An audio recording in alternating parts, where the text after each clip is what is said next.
Clearly, it's helped me because you saw the attendance at the last show. Um, I definitely feel like everybody, every promoter, even if they're not struggling, so to speak, could benefit from this class. Super helpful. Um, and that's something that I was trying to start to do before. I wasn't quite sure how to get started on it, but you definitely showed me where to go, how to do it, and how to get it established, and it definitely worked out for me. You taught me to stress certain things like live pro wrestling on the tickets. You taught us how to make our tickets presentable, our flyers presentable, and what to put on the flyers to grab people's attention.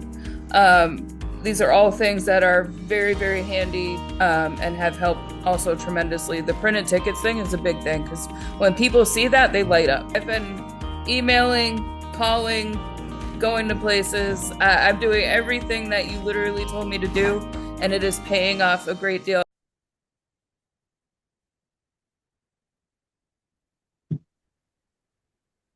I I can just almost. got I just got back from Greek Fest. And you were in Sleep Fest. That's right. I know what Greek Fest stands for. I know what you're all about. That's right. So how are you? I'm good. Musaka. Good. Good, good, good. Should be an easy one today because we have like 9 questions. Oh, So good. yeah, everybody woke up with the questions. So I guess you had to build an audience first, right? Right. We look at us. We. There you go. So I'm ready. all right, you want to take it as you have been? Yeah. Here we go. Hey, everybody. It's Kevin Kelly, the host of Almost Live. And Bob Evans, of course, who had very little to do with its creation, its conception, its naming, or, much to do about nothing. Anyway, Bob Evans is here with us as well. What a coincidence, Bob, that you're here on Almost Live with me, the host. I'm shocked that you keep me around, Kevin. Thank you so much for having me, I guess. Well, I appreciate you being had. Yes. And the topic du jour this week seems to be a potpourri of questions from our growing gallery of Ganderers from the great state of Arizona.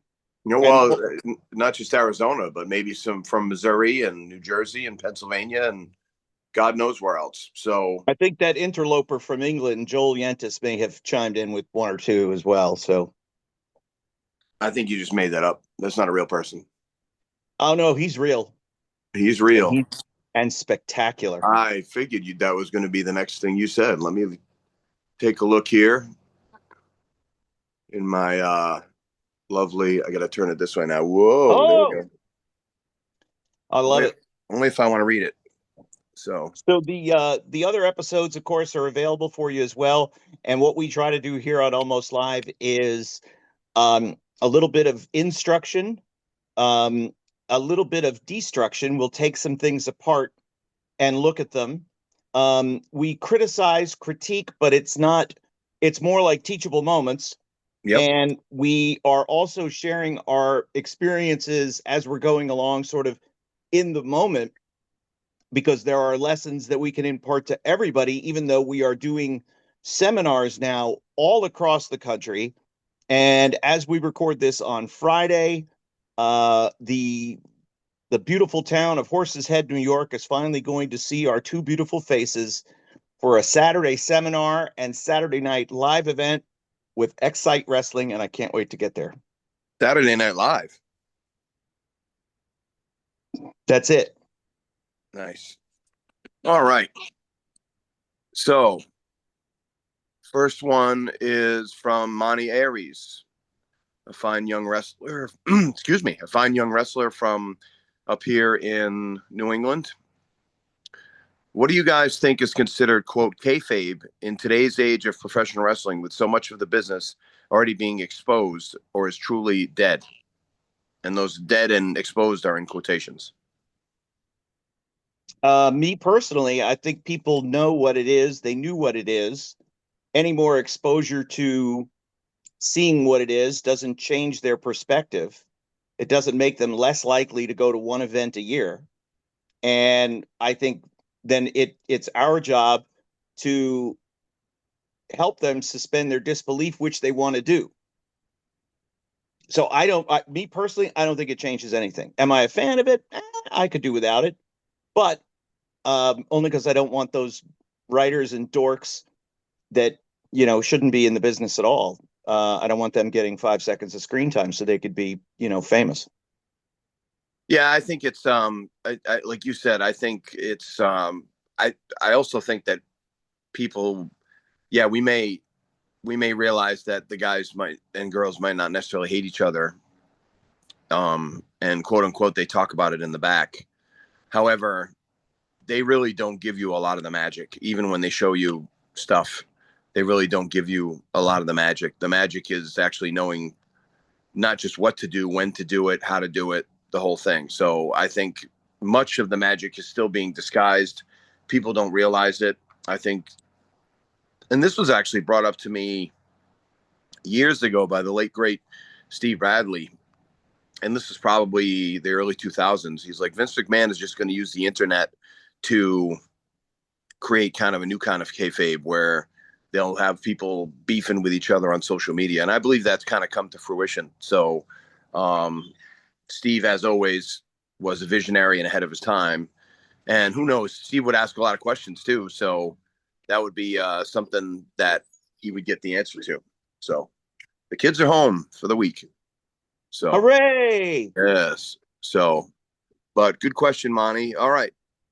Number 2 from Casey Campbell. This one is going to be a little different. How do you overcome hitting the proverbial wall? And that's definitely something that you and I have hit over the past year for sure. How do you play past that? How do you move past that? Well, I think, and Casey, I don't want you to think that I'm being flippant, but it's okay to hit the wall. It's what you do after you hit the wall that's important. And that may be the point of your question, because we all hit the wall. The fact is, you have a choice to make. We all have choices to make every day. We see the wall coming. We can't avoid it. We hit it, and now what?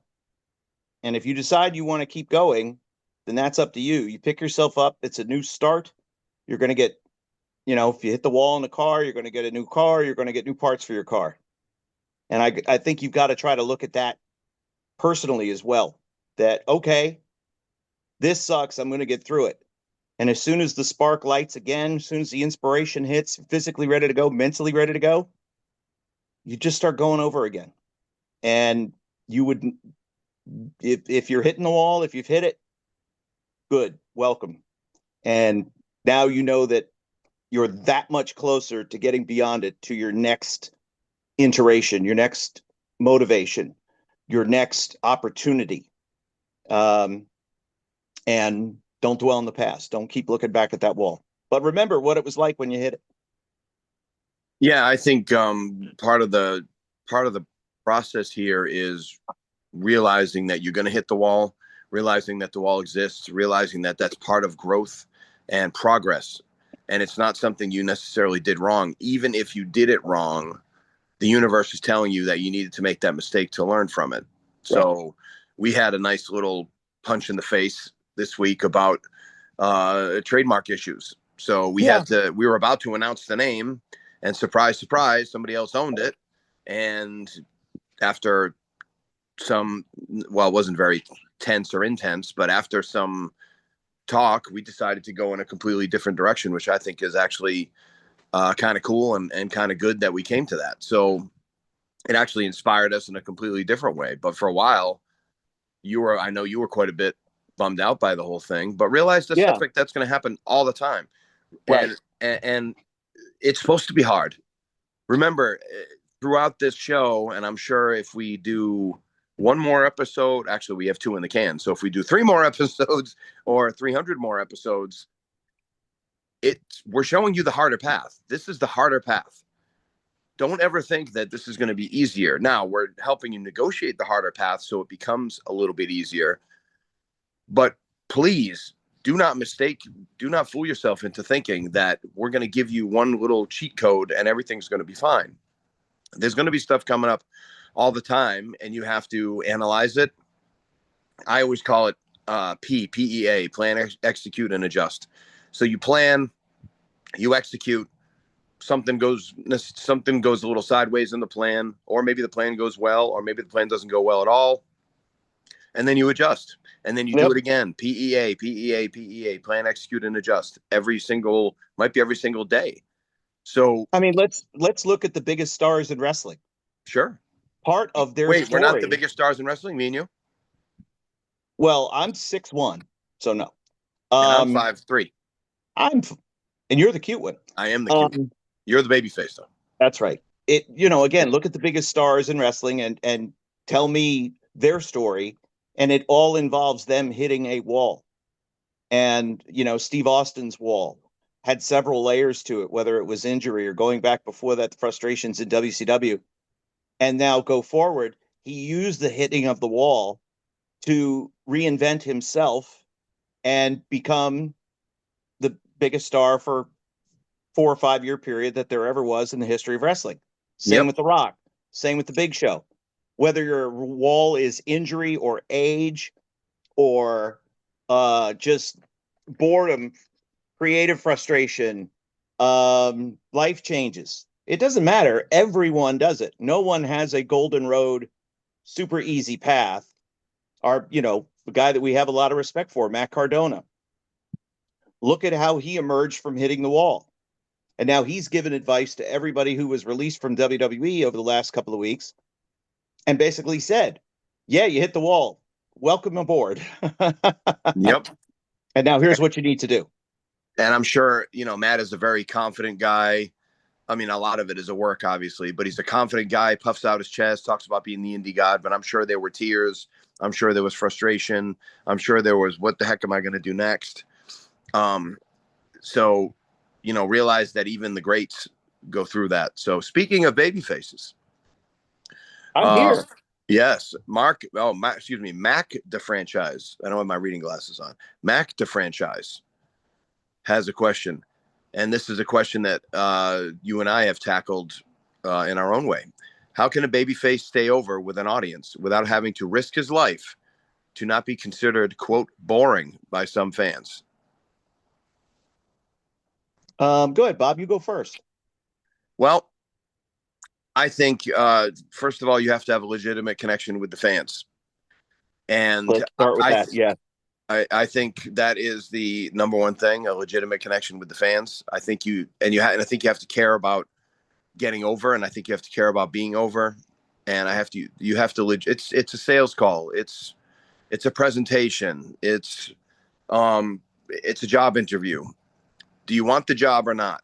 You can go in and interview for the job, and you can know 2 things about the company and pretend you care. And then when you get the job, you don't do a good job at all because you got the job and look at me, I tricked everyone into thinking I can work here. Or you can study, and I don't necessarily mean you have to study the crowd, but you have to put effort forward. You have to care. You have to realize what worked and what didn't work. You have to throw out the stuff that didn't work and keep the stuff that did. And you have to do it again and again and again until it works with just about every crowd. And realize that, again, this is part of hitting the wall. It's not going to work for every crowd, but it'll work for most crowds. Cody Rhodes was a wandering generality when he was the Starman, and then he became a meaningful specific when he went to AEW. And he wrestled a little bit better. And, pretty soon we're going to do that breakdown, I think, of Mr. Rhodes too. But he learned, and he made mistakes, and he had a process. And by the time AEW opened up, he was one of the biggest stars in wrestling without being on WWE. So, and he was one of the biggest baby faces because you couldn't go on Twitter without Cody Rhodes. If you had a true issue, I can't get to the show, I can't get here without Cody Rhodes saying, I'll take care of you. It's fine. And Cody Rhodes would make sure that people would get tickets to the show, sometimes get transportation. Again, it wasn't Cody Rhodes giving out charity to give out charity, but it was just another reason why excellent customer service won over. Cody built the business, and did so with the same sales philosophy as if it was called Cody's Pro Wrestling, right? Yep. He put his name and his reputation, and so did Brandy, name and reputation behind what they did. Customer service first, customers first, and we'll reap the benefits later on. And obviously it did, because people believed in Cody. Now, let's look at that question historically. What does a babyface need to do with staying over? Well, in the old days, a heel was believable and tough and stood up for himself and the people. He never looked dumb. And the way that a promoter kept a babyface fresh was he kept feeding new heels to him. Right? Right. Conquering the mountain. Give him a new mountain. This one's bigger. This one's tougher. This is a revisit of an old mountain. Oh, and this new mountain has come back with a new hold or something, new element of danger. And it looks like he's not going to overcome, but he does. He overcomes. And that is that's the core belief within every babyface. You cannot just wrestle a certain way and come out with a smiley face. You have to be believable. People have to somewhat relate to you or think they do. And no matter what you're selling them, like Bob said, you have to believe in it. So a lot of it is on you, and a lot of it is belief in self, belief in others. That will shine through. And what you do in the ring is secondary, because a good babyface, all they do is they take a beating. They out wrestle the heel in the beginning. They take a beating and they come back and they win. That's being a good babyface. Yeah, and I'm sorry to interrupt, but it plays into your point. I've never had a good casual fan, but a fan that follows the product. I've never heard them say, man, they might have said, wasn't that cool when the guy did that big move? That was cool. Yeah. But usually it's about, man, that was a good match. He really put him in his place. He really kicked his ass. I don't remember saying, man, if Cody could just jump off the top rope and do this move, that would be something. Or I went to a show and Cody, I'm really disappointed because Cody didn't do this thing, whatever this thing was. Most of the time, you don't hear things like that because fans watch. Again, we are not our audience. We are not our audience. And just because people are watching, Can I pause everybody for a second there? Yeah. Write that down, ladies and gentlemen. We are not our audience. Yeah. We are not our customer. Yes. That is critical, no matter what you do.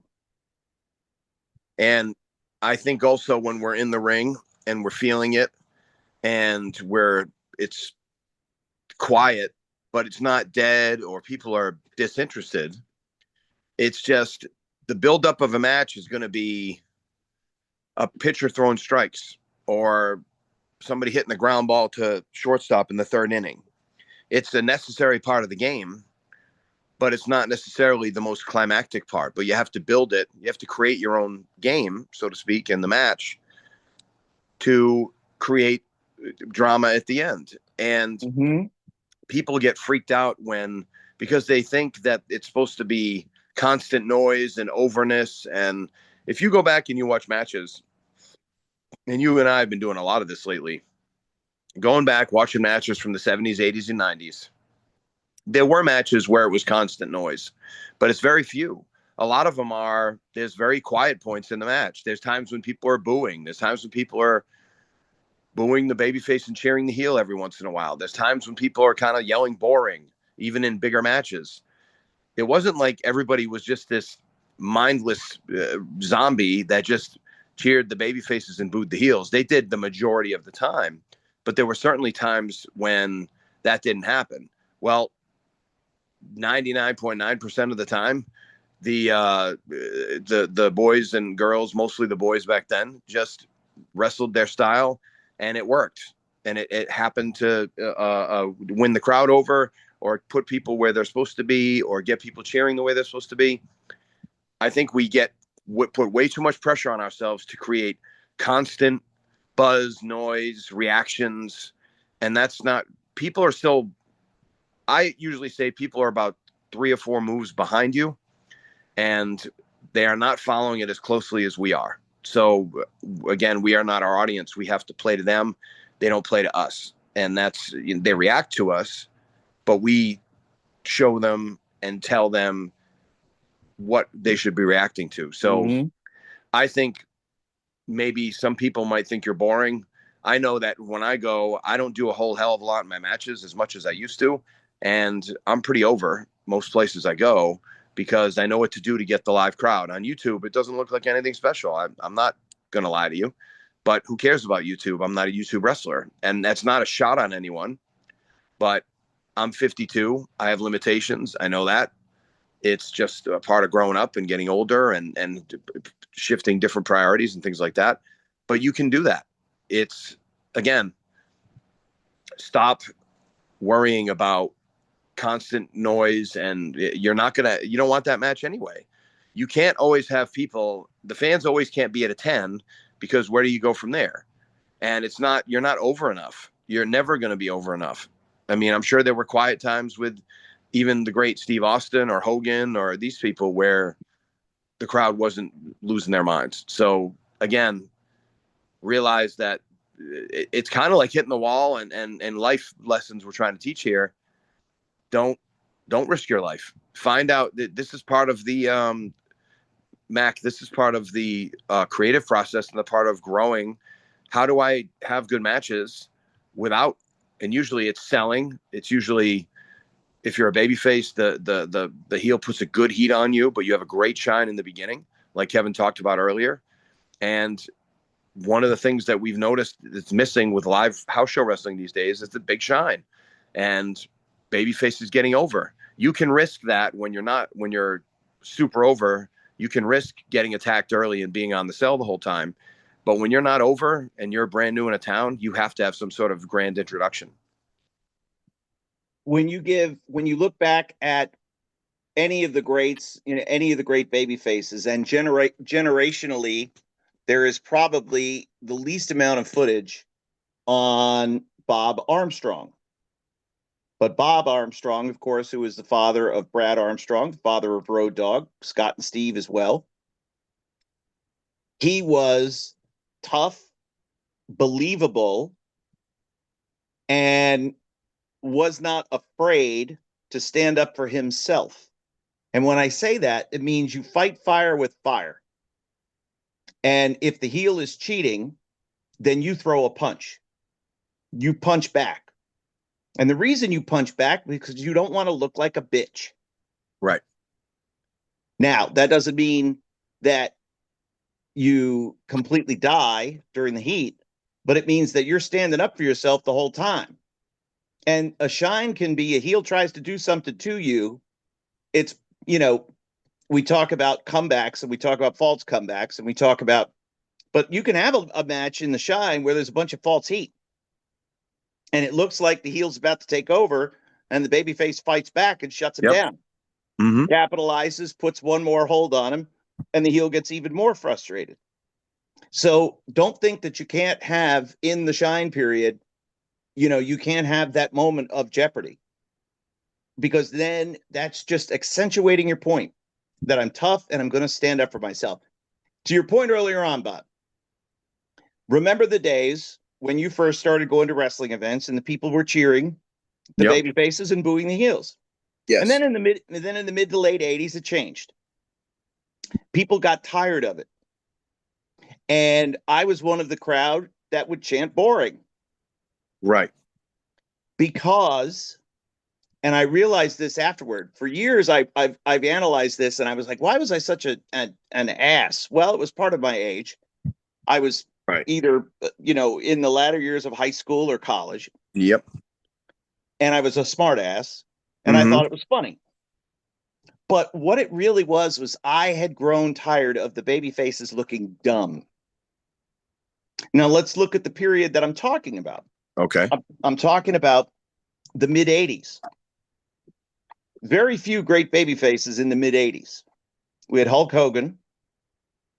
We had Dusty, and then later Sting, Magnum, those types of guys. But there was always moments, the Rock and Roll Express, as great as they were, when they worked with other teams, there were moments where they had to put themselves in jeopardy by looking dumb, or that's just the way it worked out.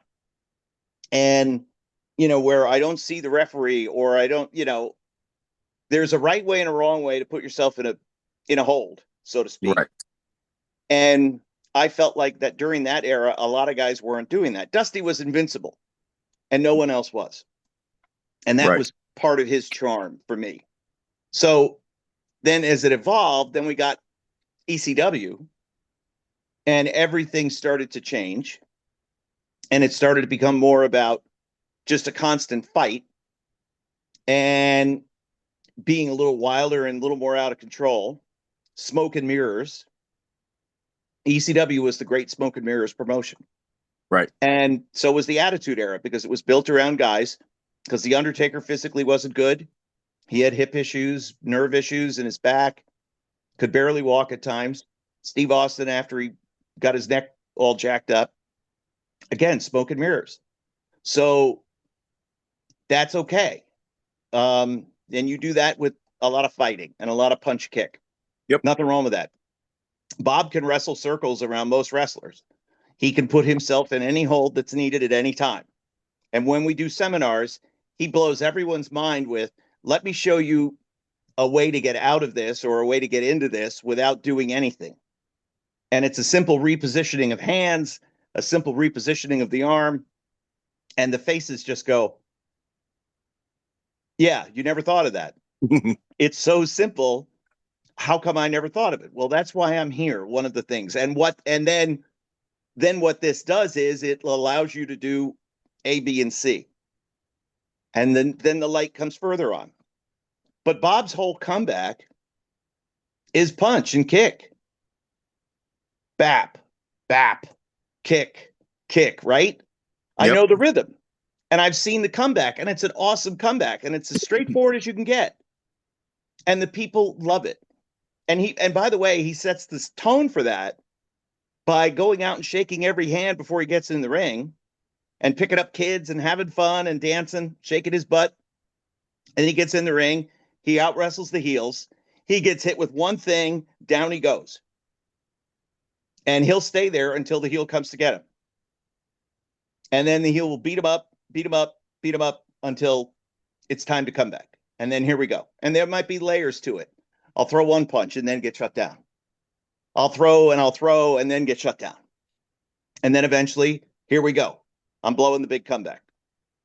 So it's not, the simpler that you make it, the easier it is for the audience to internalize it and like it and adjust to it. Yep. And if we're doing college level calculus, we're not talking to the audience that's there. When I saw you post that you were going to do a promoter seminar on how to make profit and increase crowd numbers, I said, well, hey, I want to try that. I want our company to grow. I want our crowd numbers to grow, and I definitely want to put money in my pocket. And from taking your class, I've learned a lot of things, and I connected with a lot of people and with new businesses, made new, like I said, new friends and people that didn't know about Viral Pro Wrestling that now they do. Got a few new sponsors, connected with Top Dog Comics. They're going to be a ticket distributor for me, like you recommended. I would have never thought of that. So everything you have talked about in your seminar and I've tried has worked. I would tell them that they should try it. I don't think they would be disappointed in any way. I think they would get nothing but good things out of it, and it would help them grow their promotion or whatever they're doing by leaps and bounds. I mean, I think you're a very knowledgeable man. You know a lot about the business. You know a lot about marketing. I was very impressed with every class I took with you, and I would definitely recommend you to anybody out there. Matthew Bowens, what is your thought on workers cutting promos for one show but not others? Well, that question leads to some more questions from me, and the importance of one show versus another, I would think, might be a question that the one who doesn't receive the promo would ask. Right. I would think that position on the card or the business of the match at hand may play a role in that. But again, if you're doing for one and you're not doing for others, aren't you just shortchanging yourself? Again, you need content. Yep. So I would say if you do for one and not for others, okay, that's one more. You've done one. If it's a time issue, okay, that's fine. I get that. But if you're doing one, it's kind of easy to do three. Here, watch, I'll do one. I'm going to be there this Friday for the big wrestling. Here comes number two. I'm in a completely different place now, and I'm going to talk to you about number two. And this is why this Friday night is such a big thing. Oh, look at me. I'm doing number three now, you know? It doesn't have to be a lot of window dressing. It's just time. Right. So I don't know. What do you think about that? Yeah, I think it's I think if you're going to cut promos, you should probably cut promos for everybody. And remember, a lot of the dumb heat in wrestling is perception. So just cut promos for everybody, and or as many as you can. We always forget. You know, we forget. I forget. You forget. But if they remind you, say, "Oh, I'm sorry, I haven't got a chance to it." Don't take that personally. Don't read anything into it. I'll take care of it. As promoters, I understand that you want the talent to cut promos, but if you think it's going to sell you tickets, you're vastly overestimating the amount of influence that your talent has on selling tickets. So while it's nice and not unwanted or unwelcome, it certainly is not something that's going to be make or break. And I was in some promoting group or something where one guy said, "That's it. I'm not running the show because no one's cutting promos." And I'm like, that sounds like somebody who doesn't have enough money to run the show and is looking for an excuse to get out of it. Yes. I would, first of all, if you want to cut promos, think New Japan, think in the moment, have them cut a promo right after their match. First of all, they're going to be more souped up and they're going to be more into it. It's going to look way better and you're not going to miss anybody. Cut the promos right after the match and it's done. You don't have to worry about it. And even if they're not sure who they're going to wrestle, most of the time we should give them some sort of an idea, or you can just talk about, you saw what happened out there, and November 31st, when I see you, Kevin Kelly, I'm going to give you, whether we're wrestling each other or not, I'm going to come find you. I'm going to run across the building. I'm going to go get you, and I'm going to make your life a living nightmare, whatever. That's fine. And that's about all it's going to mean. Is it's a piece of content. It's something that helps, but it helps a little bit, maybe 1%. Promoting the town, getting out there, meeting people, making sure you're a huge part of the community and doing everything you can to promote your face off as a promoter and let people know that there's a show in town, and worry about selling tickets yourself. And I bet your town will be very motivated if they see 1,000, 1,500 people there, or if it's a smaller building and the seats 300, but you sell it out every time, they'll be very motivated to cut promos because they'll want to keep the job, because it's going to become a very desirable place to work more than now. If you draw 50 people and in a 400 seat building, I am not wildly motivated to cut a promo for you and your company, because I see, to me, the perception is, and this, I may be wrong, I've been wrong before, that you're not trying hard enough, you're not putting enough effort in. So why should I? So promoters, you want to get wrestlers to do what you want, do your job super, super well, and everybody will fall in line. How about this? It's a spin on what our friend Jim Cornette says. Blaming wrestlers for not doing promos is the reason why your show didn't draw is lazy promoting. Yes. Lazy promoting. Yes. It's there's a new 24-hour gas station open in town. That's why we didn't draw. The Boy Scouts took all the tickets. That's why we didn't draw. That really happened. That did really happen. Whatever promoter excuse it is, when the promoter says we didn't draw because the boys didn't cut promos, they're lying to the boys, they're lying to the fans, they're lying to themselves. Yes. And they're making an excuse for themselves not doing the job. Yep. We're going to have a big house on Saturday, August the 9th, because I live here and I'm going to be out walking the town, working the town, promoting the town. It's on me. Right. Because the fans that I'm promoting to are not going to care who's on the card, nor are the majority of the fans in attendance that night going to know the wrestlers before they get there. Right. So if you think that you're going to make a difference, you're wrong. But if you put the time, effort, energy into making a promo, and then you use it on your social media to engage your fans, now there's benefit. Yes, you've checked a box and you've done it because I'm going to be in ABC promotion on this night. I look forward to everybody being there, or I hate all your faces and I don't want any of you to come.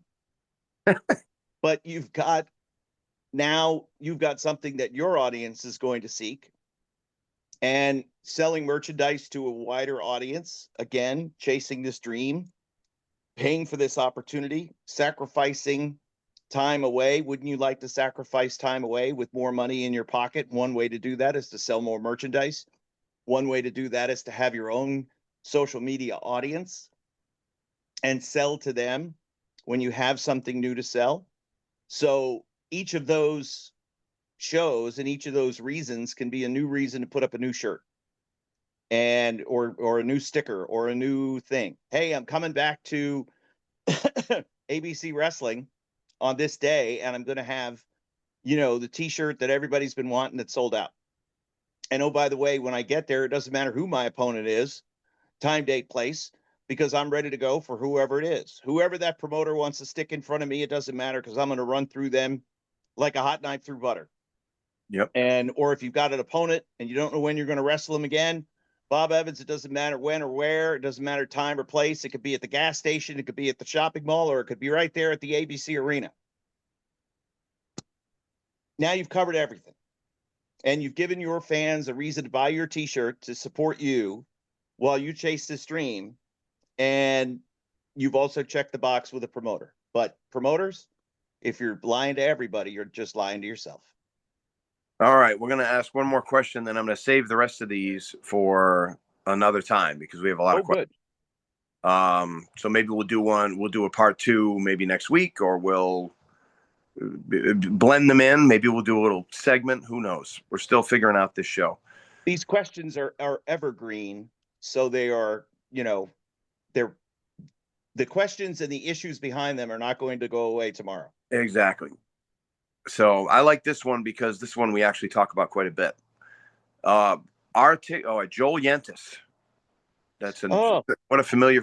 Yeah, you had to finish with Joel. So we're going to finish with Joel because he's either the main event or we're just going to be so sick of everything after we hear from Joel. Joely genius. Yes. So shout out to Joel. Hope to meet you soon. So our ticket prices, I will not read this in an English accent. Are ticket prices at the top companies causing harm, or are they helping independents? Quote, we are spending a year's worth of days out to go to Raw, unquote, versus, quote, I went to a local show because it was more affordable, unquote. I'm from the UK, and Forbidden Door ticket prices may have made me feel a little unwell. So he's saying, obviously there's a value proposition there. Our ticket price is causing harm to themselves, or are they helping independents, or a little bit of both? Oh, I love this question. Me too. And thank you, Joel. And Joel is a wonderful man and a great friend. Joel, you're back on top again. He's done it. The greatest benefit to independent wrestling. Oh, WWE is just trying to kill the indies. Part 6004. Yep. WWE ID, NXT, signing, progress, doing this, doing that. It's only ever helped. And this is the most recent example of WWE is taking care of WWE business, and we on the independents are benefiting from it. Jim Kettner, legendary promoter, ECWA, mentioned him all the time, said to me, the hotter the WWE product is, means more people are paying attention to wrestling, and therefore more people are going to shows like ours. And that is the truth. The rising tide raises many ships theory. Now, WWE has told everybody that they are slashing live events. They're going to run fewer live events. And when you go to a live event or a PLE or a pay-per-view, you are going to pay extraordinary prices. Thank you very much, WWE, for writing a commercial for me for one of the reasons why August 9th is going to be a success in Carlisle, Pennsylvania.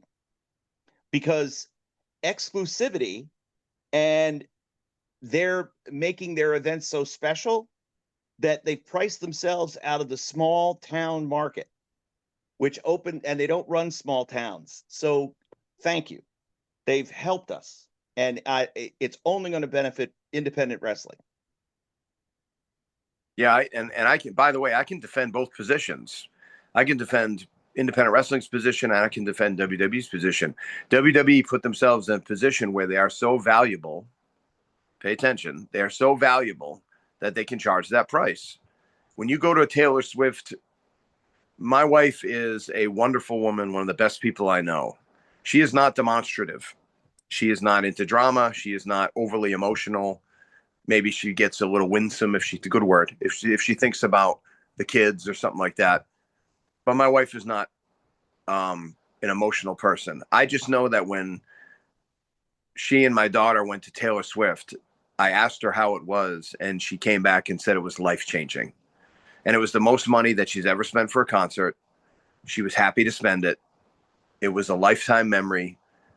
By the way, after that was done, my daughter went out and bought more Taylor Swift stuff. We bought more Taylor Swift stuff.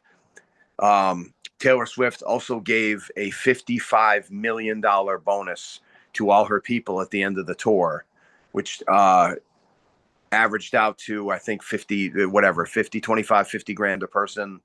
Very generous after. And that was after paying everybody well and the whole thing. So there are benefits to charging premium prices. There are benefits to creating tremendous world spectacular changing lives and doing that kind of stuff. WWE can be life-changing. WrestleMania can be life-changing. Going to those events can be incredible, which is why you pay. The idea is that you pay the price, but it gives you so much value you don't care. So, okay, so I'm defending WWE. I will now defend us on the other side.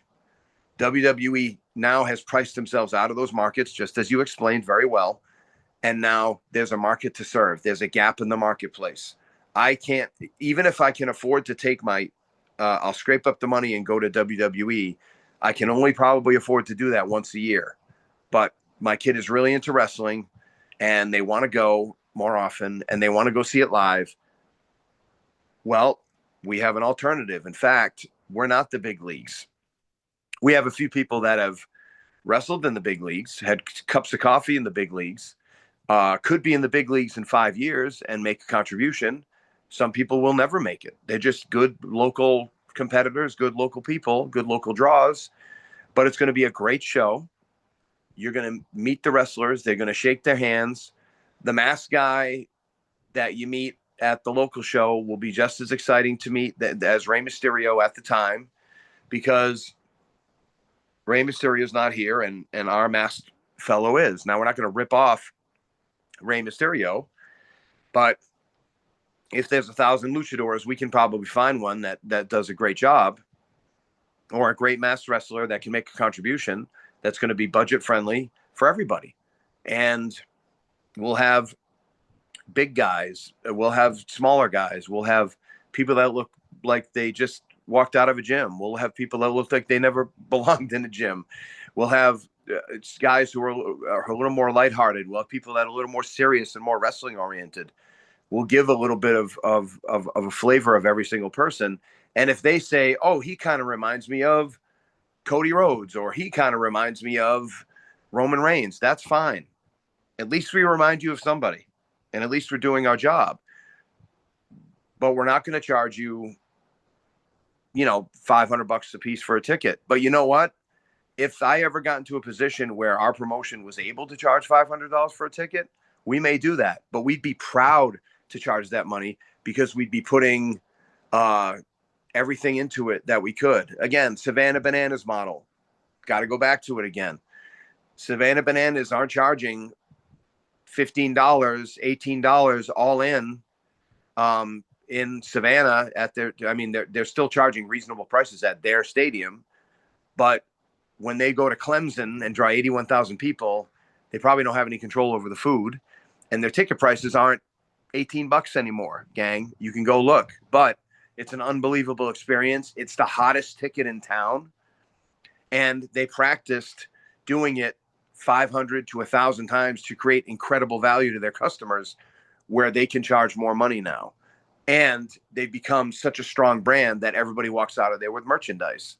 So it's the way I used to say it back when I was starting this whole Hangs with Bob thing, and getting people getting on the road and being fascinated why there was money left on the table, even by me, every single day on the tour, was they're paying us to show up to the flea market. Why aren't we selling people more stuff?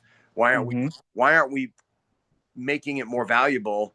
Why aren't we creating moments? And I don't mean moments necessarily in the ring, but just moments during the day where people are excited to buy a piece of us and go home with it. So when they put that autograph picture on the wall, they smile. Or when they put the shirt on, they smile. What a great time we had. And people ask about it. What's that shirt? Oh, it was at the local wrestling. It was a great time. You should kind of take a lesson from WWE. Instead of talking about how expensive they are, or, oh, they cost a lot of money, and okay, they cost a lot of money. You know what? Luxury cars cost a lot of money, because they're perceived as valuable to the people that buy them and the people that see them. I'm not a car person, so I don't really care. I'm happy with my Toyota Camry, but there are people that get a lot of, zhuzh out of buying cars and really digging them. Same thing with, you go to the Taylor Swift concert, you go to the Savannah Bananas with a giant wait list, you go to the sold out ball game, or I'm sure the tickets for the Celtics and the Knicks tonight are not going to be buy one get one free, kids get in free, 50 cents, bring a canned good and get in for half price. That's not what's going on today. And all that stuff has its place, and it's awesome.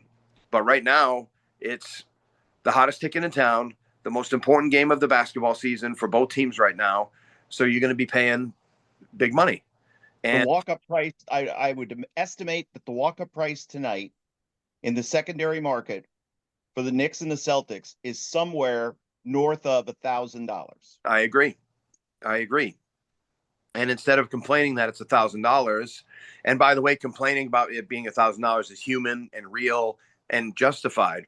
But after that emotional reaction, why don't we do more of a logical and a little bit more of an educated reaction and go, how did they create that environment where they could charge that? Now, WWE, how did they create that? They created that by saying that they were the premium brand. They were the best. They were the no one can even come close to competing on a live scale with them. And they're right. So that's what I don't know. I think I've broken it down pretty well. What's your if there is a steep ticket price, there is an expectation. Right. They want to charge premium prices. So we always have to give them value equal to or close to or more than the price that you're paying for the ticket. You're buying the experience, like your wife said. How was it? Life changing. There wasn't any conversation about how much the tickets were.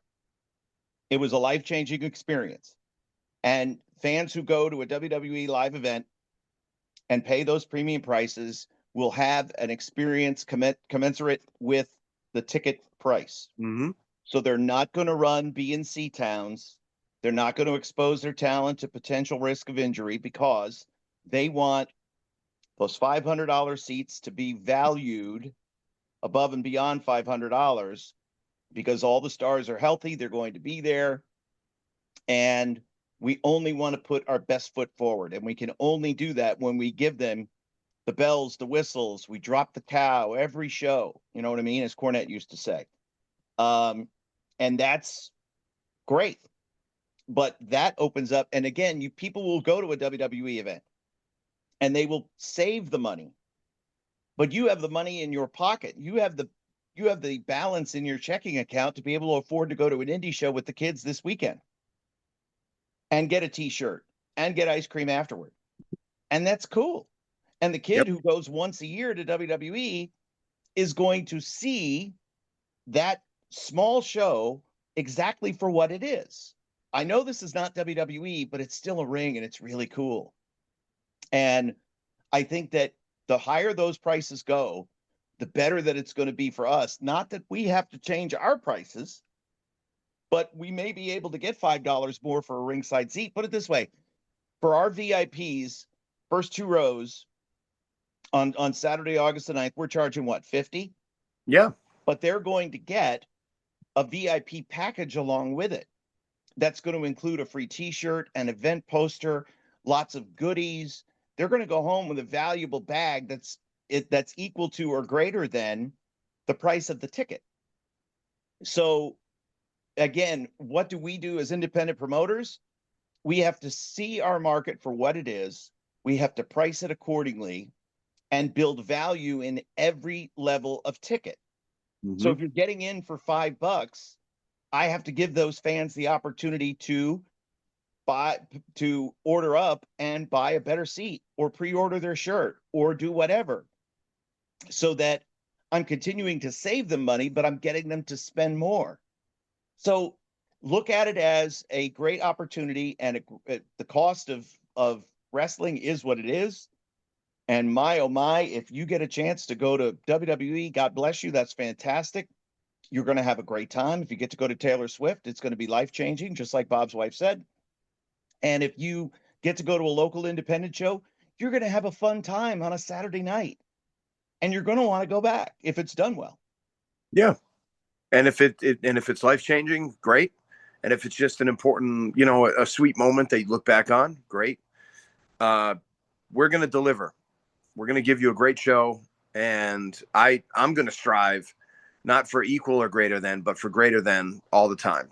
So that's what we're going to strive for. So, but anyway. Equal or greater than is in the perception of the person buying the ticket. Yes. So, it more certainly won't be from a lack of effort on our end. So, no. Speaking of which, August 9th, we have, and hopefully we'll have some more details next podcast as we talk about it.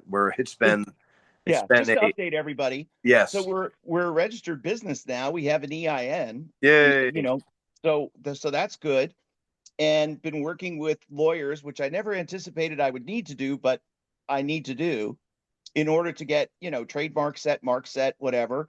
And because we're not one-time Charlies coming in and robbing the town, we're building a business based around local fundraising, fun experience wrestling. And that takes time. It took more time than I thought it was going to be. We'll have the logo announcement this week. We'll have the social media and everything up this week. And as soon as we talk to our operations director, we'll find out where we are with putting tickets on sale. But I would say that by the 1st of June, everything will be off and running. And yeah, a month behind where I want it to be, but so what? And we'll have 2 solid months to promote the hell out of it. And we're going to make sure that everybody within, the vicinity, the 50-mile radius of Carlisle, Pennsylvania is going to know about us. And there's every community. Like I just went to Greek Fest today, for example. Mm-hmm. And while I was in line waiting for my moussaka, and this is a big event every year that draws like crazy, and people go and eat Greek food, and everybody's Greek for a weekend, and every time they pour the ouzo on the cheese and it flames up, we all scream "Opa." It was a lot of fun. And while I was there, I saw a woman wearing a theater T-shirt, theater company. So we started talking about what she's doing. I'm talking about what I'm doing. So there's never an opportunity. You never miss an opportunity to promote. And she Right. said, "Oh, what you should do is you should come down to the big event in Harrisburg, which is the weekend, the final weekend of May, and promote there." And I was like, "That's a great idea." So I'm not planning on running in the Harrisburg area, but I'm going to go promote, because why not? And I'm going to Yep. hand out stickers, and I'm going to hand out little postcards, and I'm going to let some folks know what we're doing. And Yeah, that's it. sure. Yes. So May 16th, which is Saturday, this will be up before then. Excite Wrestling. No, 17th. Today's the 16th. Oh, yeah. Today's the 16th. May 7th. God, I was just testing you. You passed. May 17th, Excite Wrestling, Horseheads, New York. Kevin and I will be doing a big 5-hour seminar there. You want to come wrestle for Kevin? That's a good place to start. You want to get your career ahead? That's a great place to start. You want to get your promoting ahead? A great place to start is ProWrestlingClass.com. My class starts May 27th, a week from Tuesday, right after Memorial Day weekend. I'll be in Vancouver Island, British Columbia, all Memorial Day weekend, and then I'm coming back, and we're going to hit it hard, and we're starting a class at ProWrestlingClass.com. It's $300. In my opinion, the best $300 you'll ever spend. It's an 8-week class, four classes every other week to give you time to implement the plan and give you time to do what needs to be done. And then, Kevin, we just keep hitting it hard. May 31st, you're in Pittsburgh, right? For a super camp. Rise Wrestling is now hosting us because we outgrew the venue we were going to be in. There's 4 coaches that are going to be there. And if any wrestler, if fans ever heard about the ROH tryout camp format, that's what we're doing. You're going to know, we're going to teach you all day long, and then you're going to have matches. And at the end of the day, you're going to know where you stand and what you need to work on to take that next step forward. And I anticipate having a Rolodex of guys out of this seminar that we will be able to call upon and use going forward. I told Crystal Russo, who's putting this thing on, he's concerned about numbers and making sure that we have enough time for everybody within the advertised time frame. I said, open it up. Let's go all night. I don't care. Let's do it, because this is an experience that you're going to get more than your money's worth, and you're going to take and learn and be taught by so many greats that are there. And I'm just proud to be part of the coaching team.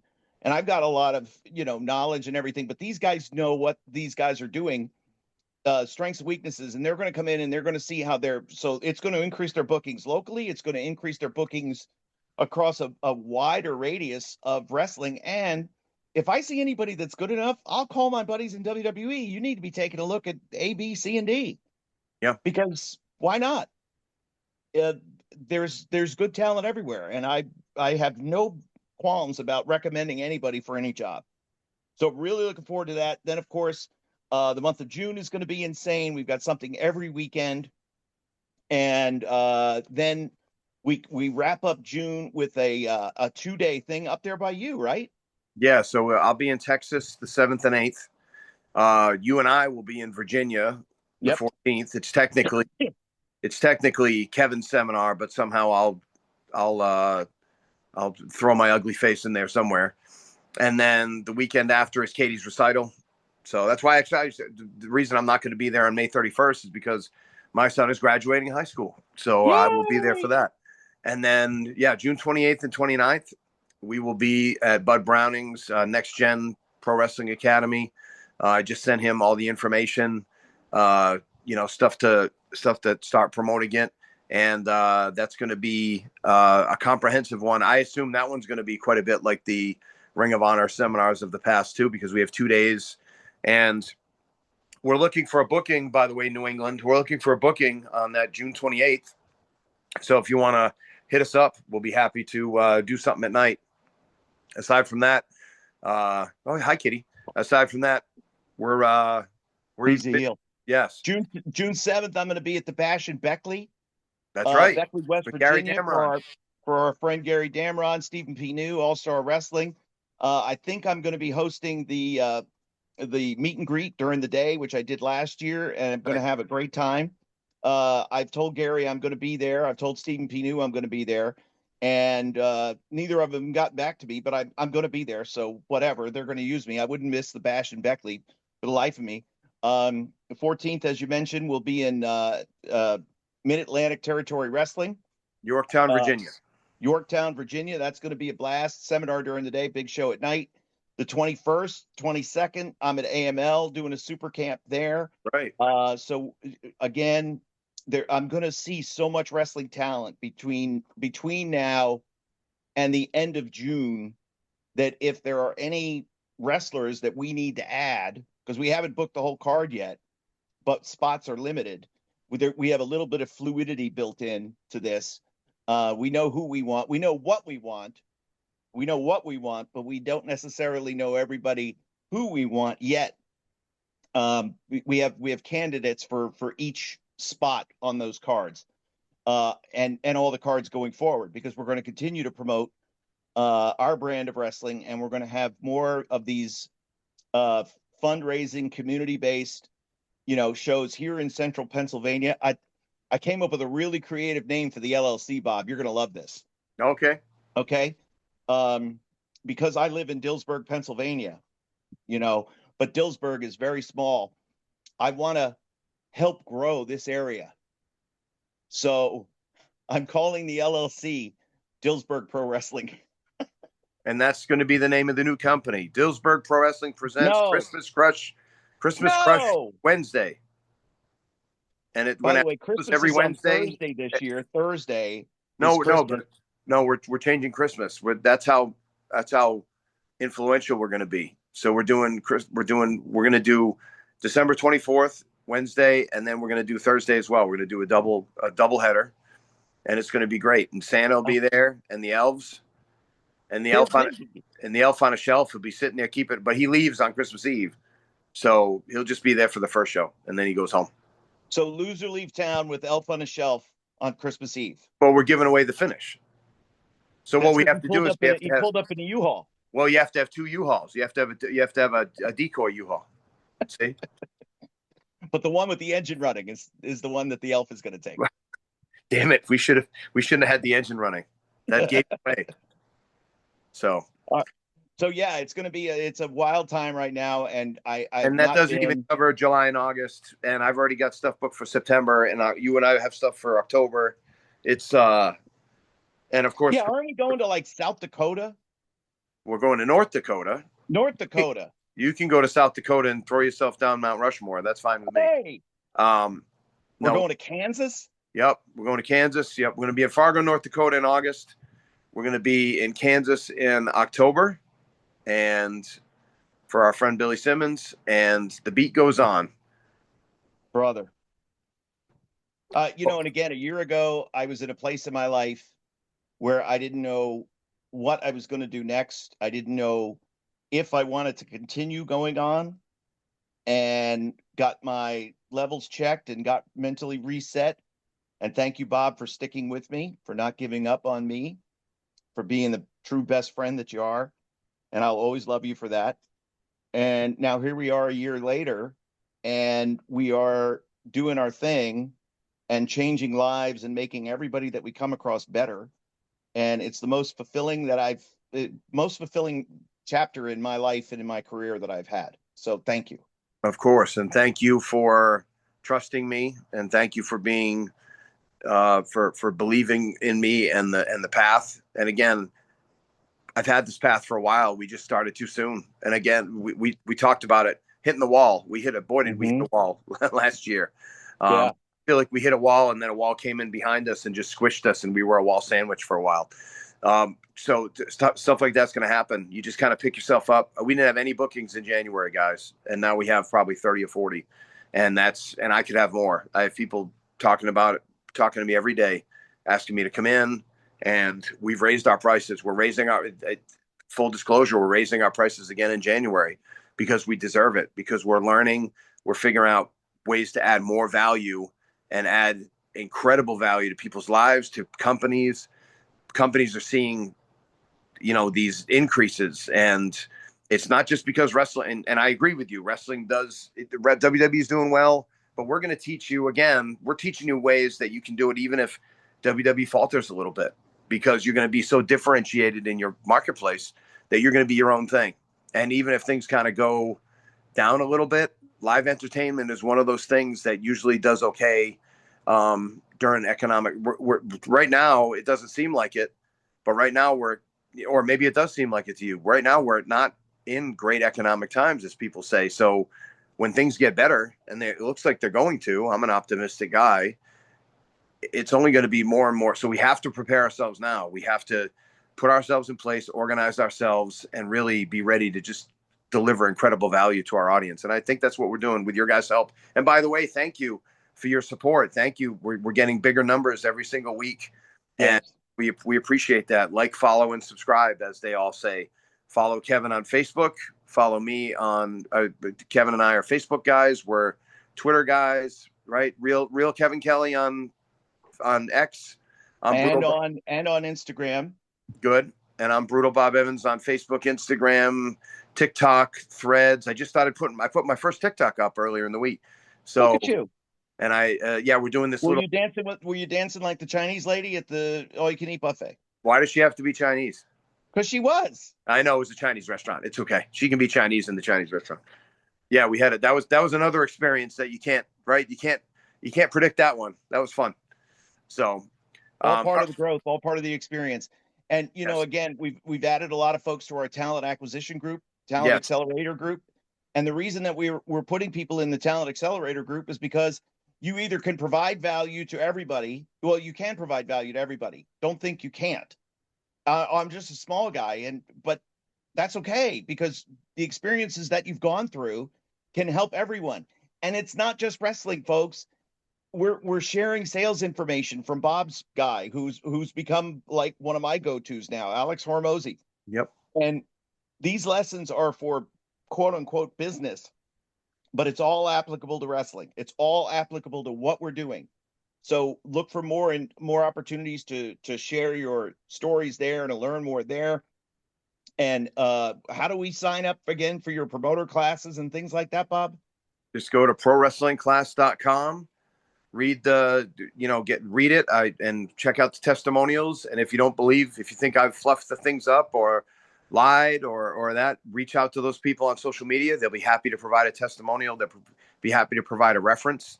I was interviewed by one person who took my booking class earlier in the week, and he said, I wouldn't have had you on if I didn't think it was a valuable thing to add to our audience. So feel free to reach out to these people privately. Again, it's going to be the best $300 you ever spent. And I don't lie about prices. I don't do $299 anymore. I don't do $297 anymore. It's $300. It's 4 classes over 8 weeks, and there's going to be accountability, and there's going to be instruction, and there's going to be a clear roadmap to get you where you need to be. So, and people that have signed up with us and done stuff, low average is about 20% increase. High average is 600% increase. So not bad. Not bad at all, my boy. Yes. And again, it's a pleasure to be the host of this. And even though you've contributed very little to its creation or its content, other than doing everything, that last part is a little important. Yeah. Yeah. We value you greatly, and we love you, and we love all of you out there who are watching this and helping this audience grow.